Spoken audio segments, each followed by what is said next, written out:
All right, guys, how's everyone doing? I see Corey's here, Kevin's here, Robert. All right, I got to make sure I record this thing for you guys. Uh, Looks like the session's being recorded. All right, great, great. Good to see you guys. We're starting these new uh, bi-weekly mentoring sessions here where what I'm going to be doing is in the report you guys get, and this is only for report members, you guys see the finished product of, how I've narrowed my focus list down, what I'm going to trade, my thoughts on the market. But in these mentoring sessions, what I want to do is go behind the scenes so you guys can see actually what I'm doing to get to that point, and you guys can start doing this stuff yourself. Even if you don't want to do it yourself, there's the point of the report is to cut time down for you guys, and you guys have exactly what you need. But even if you don't want to do the work, at least you can see how I got there, and sometimes that leads to a better understanding. Now, I'm going to need to share my screen, and for some reason, I'm not able to do that right now. What can you guys tell me what you're seeing? Are you seeing I think you're seeing just me right now. Are you seeing my charts as well? Just throw it up in the chat here. You see my desktop. Okay. That's not, I need to share my other screen and it's not giving me that option. Give me 1 second, guys. I might have to get out of the call and get back in.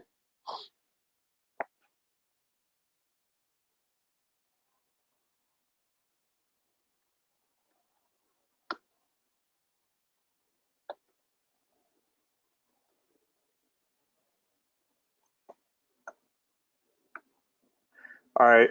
Sorry, guys. I'm going to quickly get out of the call and get right back in. This happened before, and when I relogged in, I was fine. So 1 second here.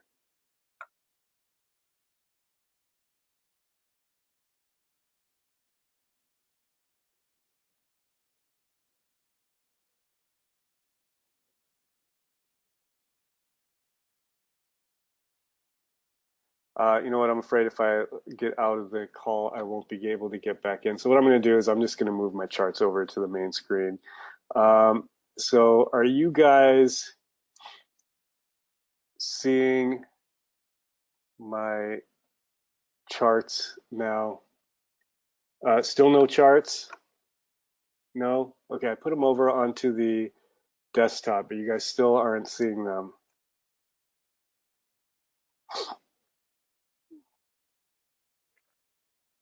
Oh, I'm not sharing my desktop. Okay. Now, are you guys seeing the charts? Okay, perfect. All right, so I don't have to get out of the call. Okay, so what we're going to do here is we're going to start off with a concept that I'm going to go over today, which is related to the tech sector and a little bit of not necessarily sector analysis, the full sector analysis that those of you who have been in the boot camp or done personal mentoring with me know about, but a quick way to analyze at least the tech sector right now. Okay, so you guys can see the charts. And then after that, this shouldn't take me too long to do. After that, I'm going to open it up to questions from you guys. So, any questions you have about the current market, what's gone on in the report, just general questions you have, we'll talk about. And this shouldn't take me too long, but as you guys know, you guys follow me every day, you know that we've been really hot on the tech sector. And I've got the cues up here. We look at the cues every day. And the other things you guys have noticed is my focus list is made up of a lot of tech stocks right now. It's not always like that, but in the current market, we're heavily favored towards tech stocks, and our trades have been related to tech stocks. Right now, we're in Facebook, we're in Roku, and U.S. Steel, our lagger, is not a tech stock. And we just took Netflix and a couple other trades. Most of them have been tech related, and even biotech is within the tech space. So obviously we need to be really focused on tech. Tech is leading the market right now. But now we can just say tech in general, but how do we find the best tech stocks to trade? So that's what we want to think about. We're not just going to blindly pick any tech because tech is a really kind of overarching term. It covers a lot of different things. I mean, there's biotech, which is an overarching term in itself, which relates to drug companies, which relates to cancer companies, which relates to big tech, more speculative drug type stocks. So it covers a wide variety of things. And then we have tech, we have internet stocks, we have more retail tech like Amazon, we have software, we have cybersecurity. So there are so many different tech spots, and different tech areas are actually leading. And so we want to find the best tech stocks, not just any tech stock. So how do we do that?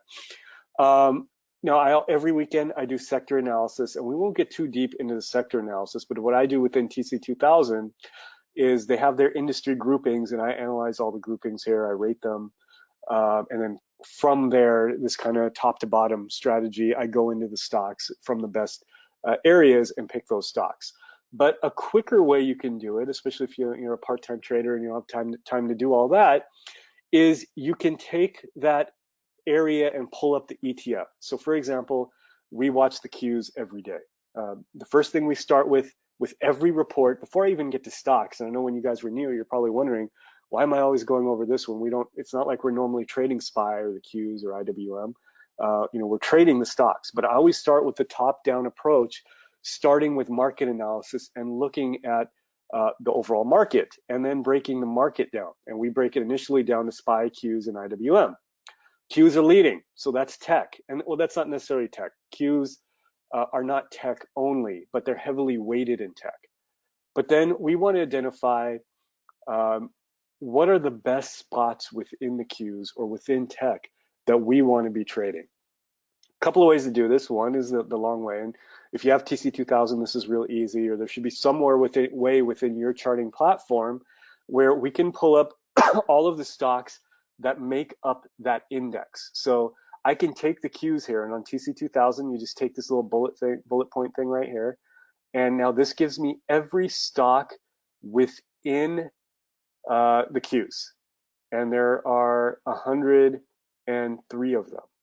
And we can take those stocks and we can order them. Now, if I had, I'll do the 5-day, the 30-day, see what the best performing were, and then rank them, and then take some out. And as you can see here, a lot of these are biotech stocks. MYL is biotech, ISRG is biotech. Then we have eBay here, and these are just the best performing today. But the other thing we can do is, and obviously the Qs aren't all the stocks, there are only 100 of them, but we can take the different areas within the Qs. So I've taken these different sector ETFs that I watch every single day. And these will help me find the areas that are working the best. And then I can rank these by different things. So let's rank these right now by 5-day, the best performing over the last 5 days. And you can see here, these are already my favorites. So FDN is 5%, IGV is 4%, XLK, which is overall tech, is 3%. So that's kind of pulling out the tech out of NASDAQ. QTech, SMH, which is semiconductors. You guys know that semiconductors because we watch those closely every day. And then Hack. Yeah, these are going to be recorded if you can attend, by the way. So these are the different tech areas that I'm watching. And let's go through each one of these. We know right now, over the last 5 days, FDN is the best performer. So let's pull up FDN. What is FDN? First of all, we could trade FDN directly. But it's the Dow Jones Internet Index Fund. So basically internet stocks. So out of tech, basically from this ETF, we know internet stocks right now are some of the best performing tech stocks right now. So think about that, the best performing area and the best performing subsector out of that area. So we're going to get really good stocks to trade if we pull up the stocks within the internet fund. Sorry guys, I have a cold.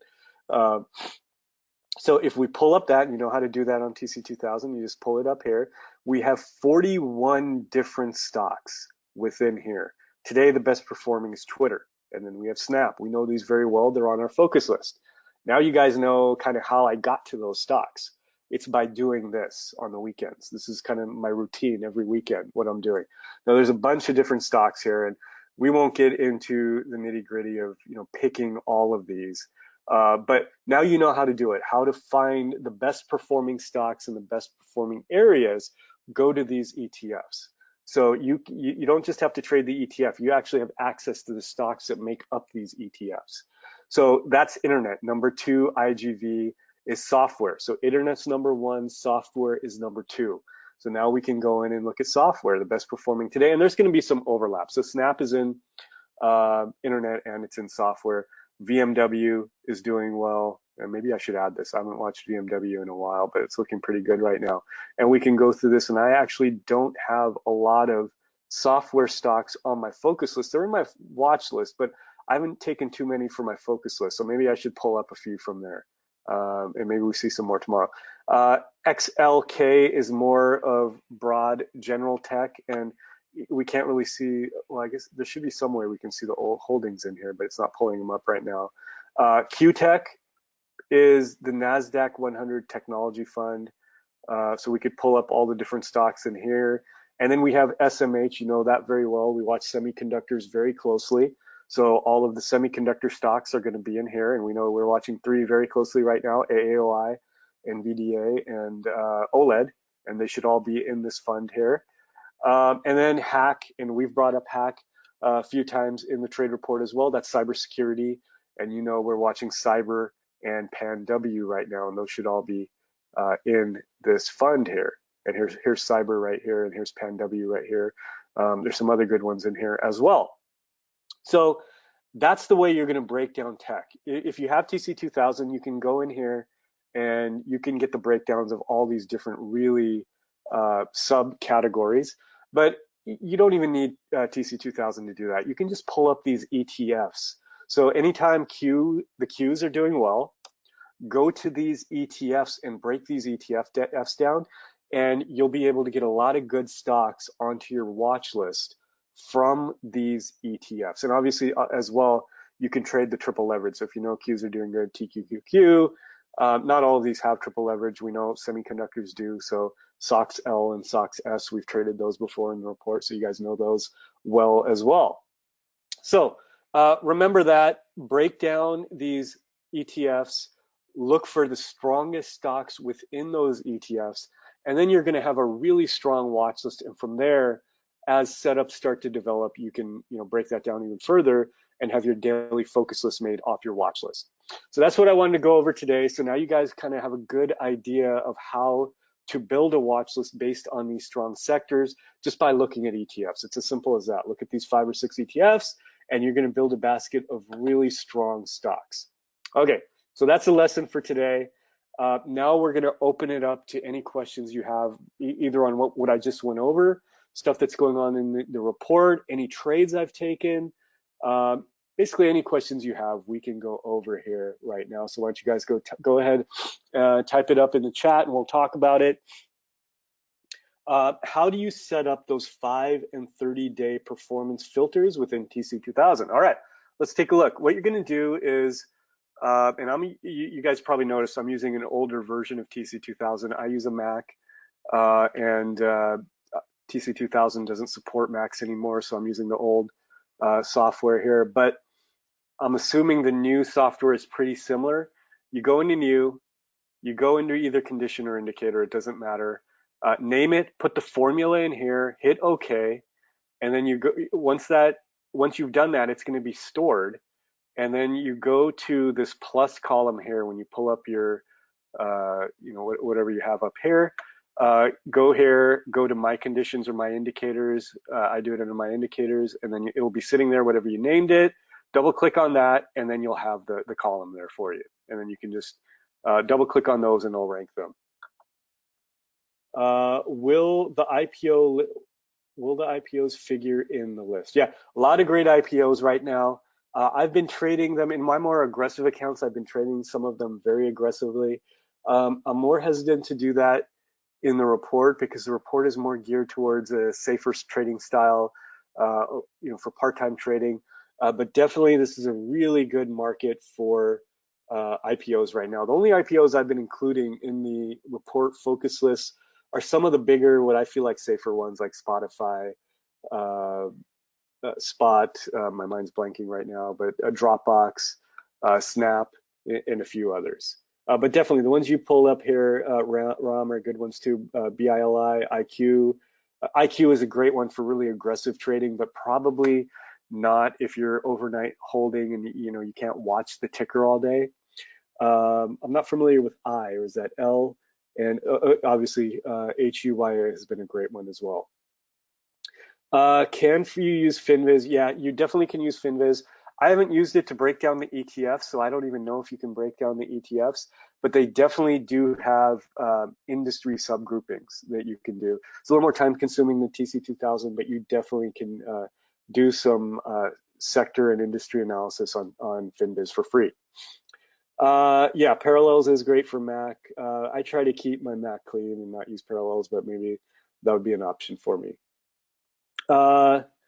Thanks for the tip, Jacob. Ben, why don't you trade stocks in your focus list? I'm a little confused, Ben, because almost every stock I trade does come from the focus list. So you'll have to elaborate. Maybe every once in a while I see a stock in the day that was in my watch list that I like, that I hadn't put in my focus list. But for the most part, almost all the trades come out of the stocks that have been on the focus list.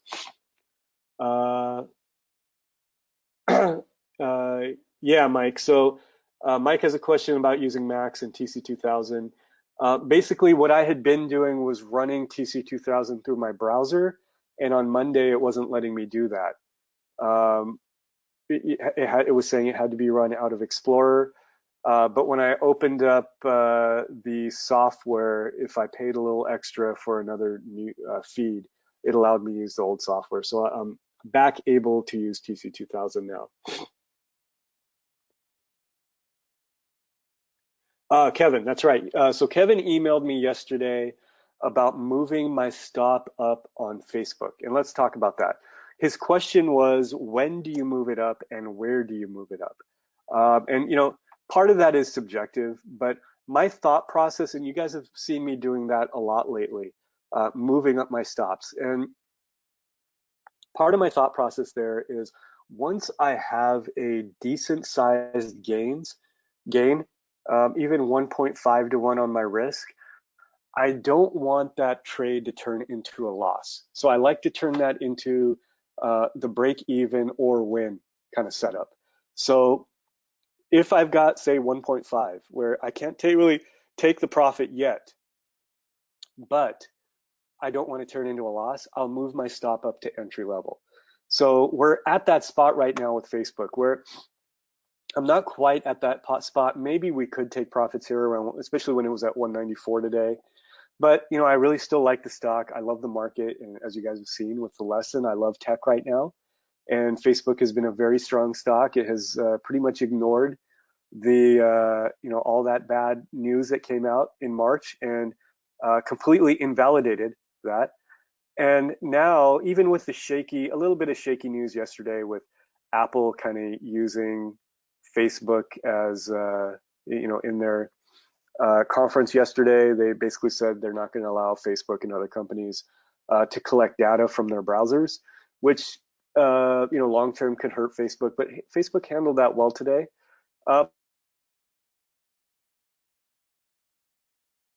Anyway, to the point where we move our stops up, entered around 187, we're at 192, sitting on a gain. At this point, I would never want this to turn back into a loss. And if it did get to 187, it's probably failing at that point.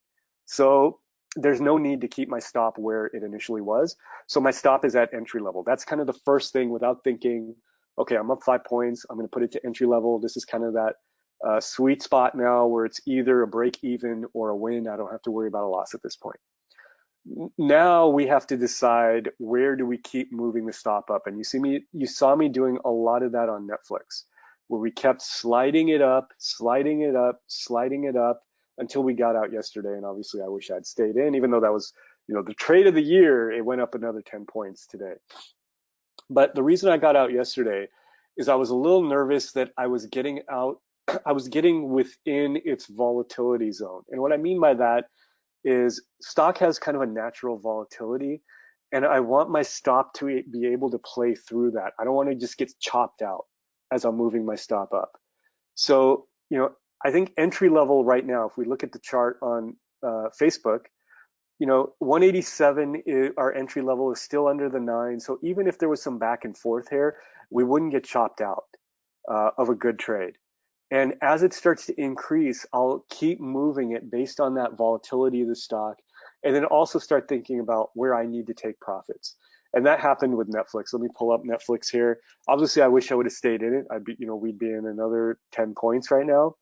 But still, it was a great trade from 314 to I forgot what we got out yesterday, 355, somewhere around there. So, 41 points. But what I was getting a little concerned is the volatility, the downside volatility uh, could go further to the point where I'd give up too much gain. You never want to give up too much gain. So I thought yesterday would be a good point. So I thought about volatility. I thought about my own profits. I want to, sitting at, a $4,000 gain, 40 points. I didn't want that to decrease to 30 or 20. So at that point, I was willing to take the profit. So there's some of the things you have to think about when moving your stops up. So it's really subjective. There isn't an objective answer, but the two key points to think about are the stock's volatility and your own reward and where you feel like you need to be taking the profits and what you're not willing to give up. Okay.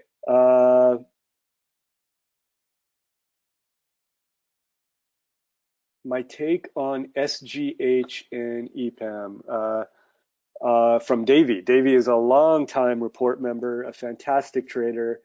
Let's see here, SGM. Okay, and this is in contract manufacturing. Bottoming formation, I like it. Has made a nice run here. My only comment is on this. The setup is great. I'm assuming you entered, knowing you, Davey, you entered on the remount of the 9 or the 50-day moving average, kind of a bottoming formation. Made a really nice run here. I'd probably look to take profits at the 200-day moving average, and then if it broke the 200, I would re-enter. My one question would be maybe there are, actually, am I looking at the wrong stock? Yeah, SGH, sorry, wrong stock, SGH. Much better. I like the stock better. Semiconductors, you're in the right sector. A little bit of a weird move today, but that wouldn't cause me to get out. I would basically be in kind of set it and forget it mode. I'm guessing you entered somewhere on the pullback, and my exit would be towards the top of the range here. And so I wouldn't touch it right now. And then EPAM. Okay, information technology. So you're in the right sector. I like it a lot. I'm guessing you entered here on the 9 remount. So we'll say you entered around 124. I'm guessing your stop is around 121. And I would probably have the target again at the top of the range. So nice setups, nice trades. In set it and forget it mode now. Don't really do anything with them.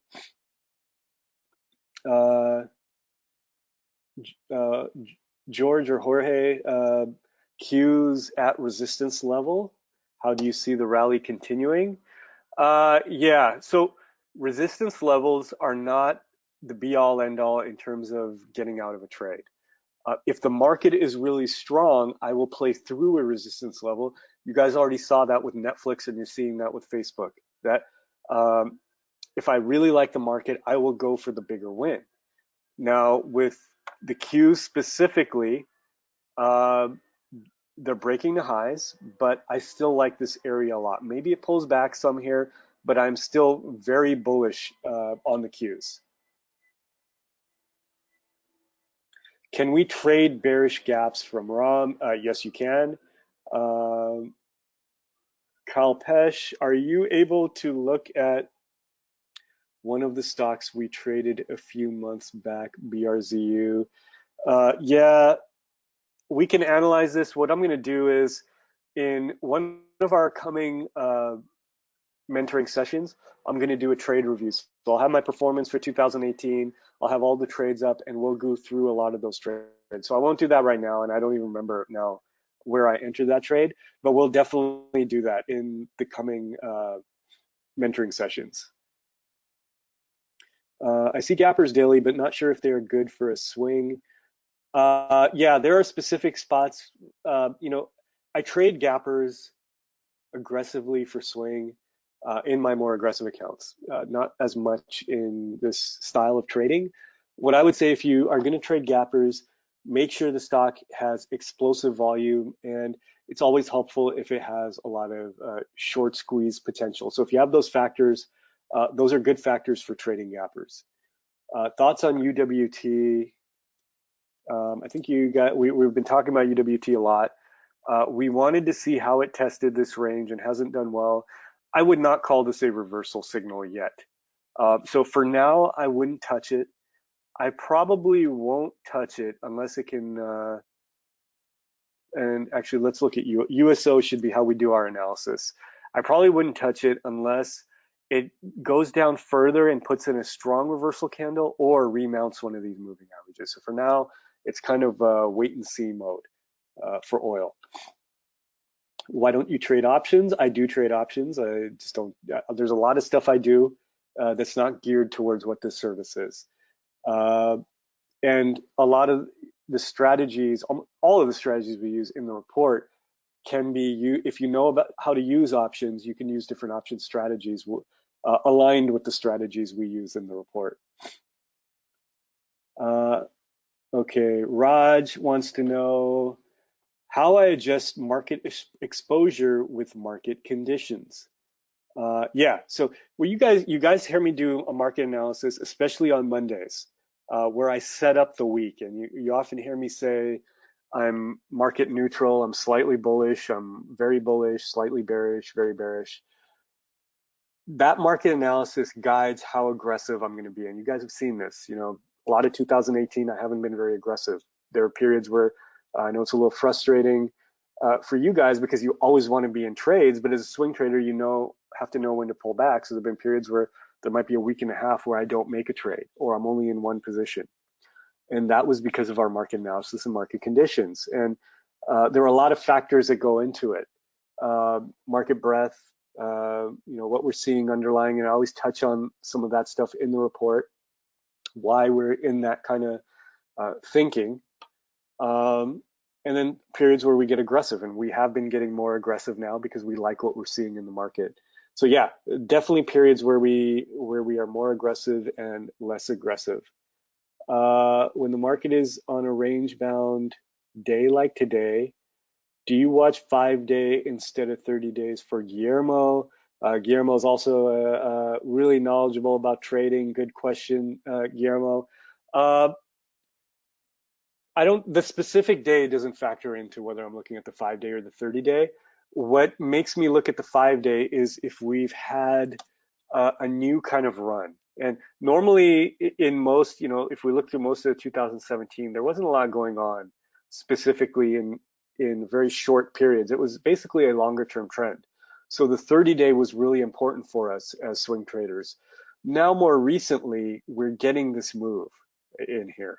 So this area is much more important to us than this area right now. Now, these support levels are important, but I'm talking about actual price movement.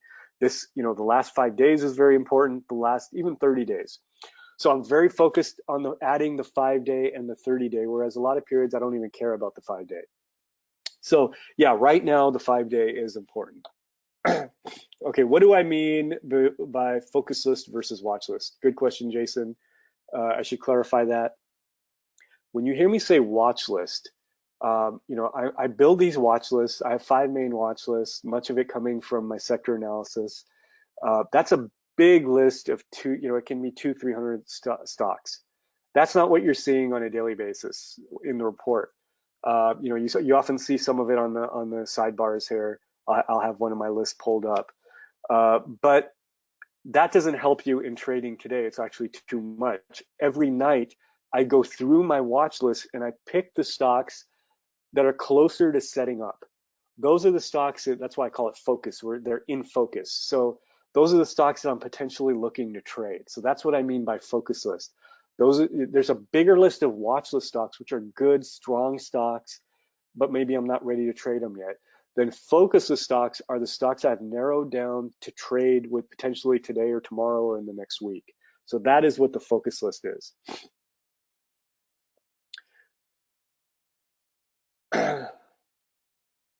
All right, Roku broke 40 today. Yeah, Brett. So We've been having this nice run of entering stocks and timing them really well and then breaking out like right after we enter. Same thing happened with Roku today. And I got some emails from you guys saying, hey, should we get out? We just got this nice 5% pop. Again, in a range bound market, if the market stunk, if it was like earlier 2018, I'd probably already be out and just locking in this. I think it was 500 shares. So we're probably sitting in about 12 or $1,300 right now. But again, I'm going for a bigger move. We talked about this on the entry, that we have the gap up here at 50, and even if we don't play it to 50, let's say we just play it to 45, we could get a $3, $4, $5,000 win here. So, and the market conditions in the area, tech, um, is and it is telling us that this is a spot where we can go for the bigger win. So, if you want, if you're sitting on 2 to 1, go ahead. But I think this is a spot where we can get the bigger wins. And, sometimes these bigger wins are what make your year. This year specifically, it's been a really crummy year to trade. My win rate is under 50%, but I'm up about triple what SPY is doing right now because of the big wins, because we've timed we've been able to get 3 to 1s and 4 to 1s on some of these trades. So it's really important to try to get these bigger wins when the timing is right for them.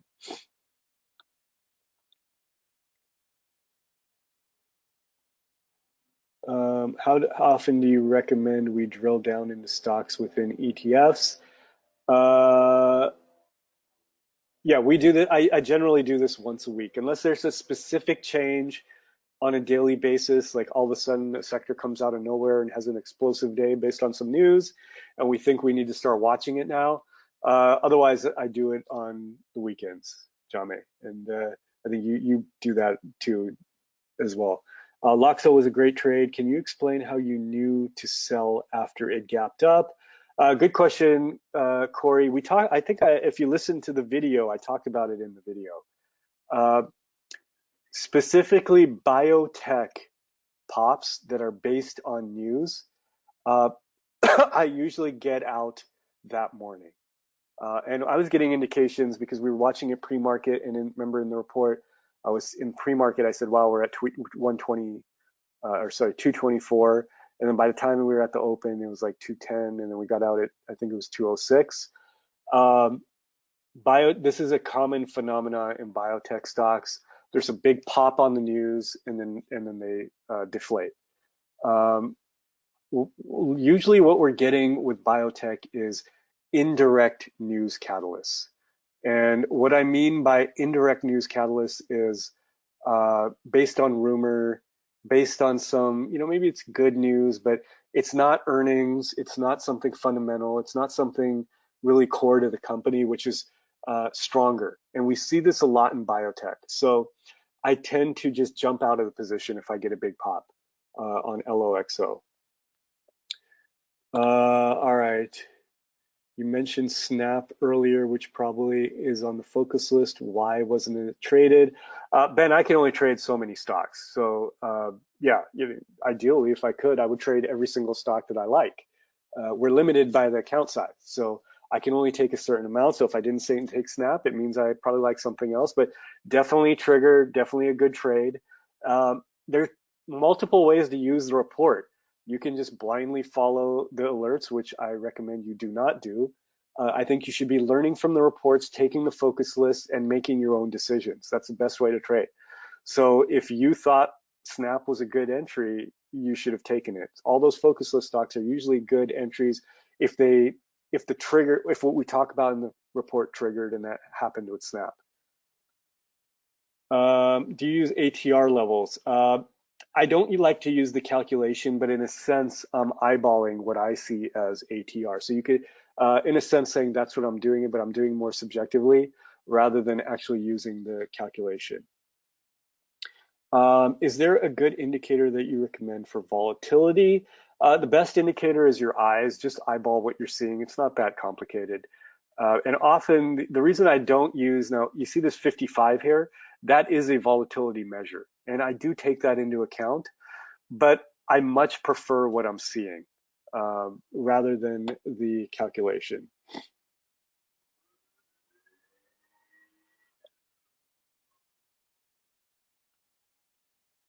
What's my take on NTNX?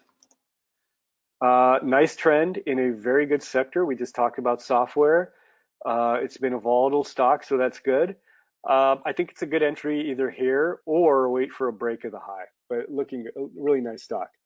NKTR, gap down. I probably would not touch it right now. The only way I would touch it is if it breaks into the gap here around 62.40.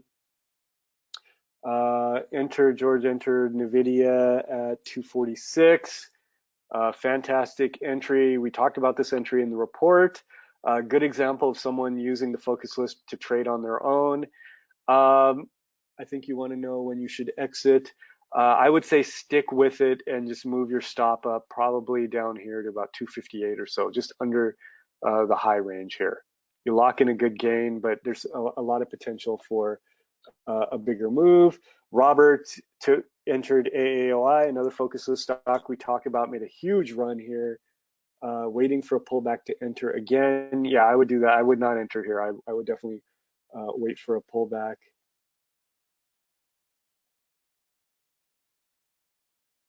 All right.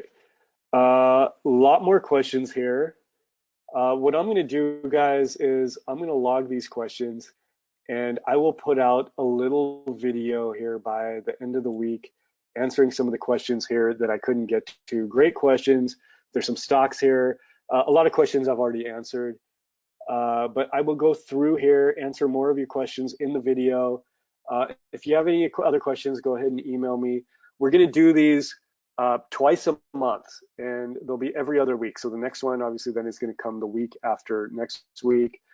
They'll usually be Tuesdays. I'll try to mix up the times because I know everyone can't come, at market close, but I think most of them will be around market close. And there will always be a video recording for you. So if you can't make it, try to make it because that's where I can get to your questions. But if you can't make it, there'll always be a recording of it. So I'm really excited about this new feature report. Give me some feedback. Let me know if you guys think it's worthwhile or like it, so I know we should continue doing it, or what you'd like to see in it. And then I will see you guys tomorrow with the morning report, and in 2 weeks with the next mentoring session. Thanks, guys.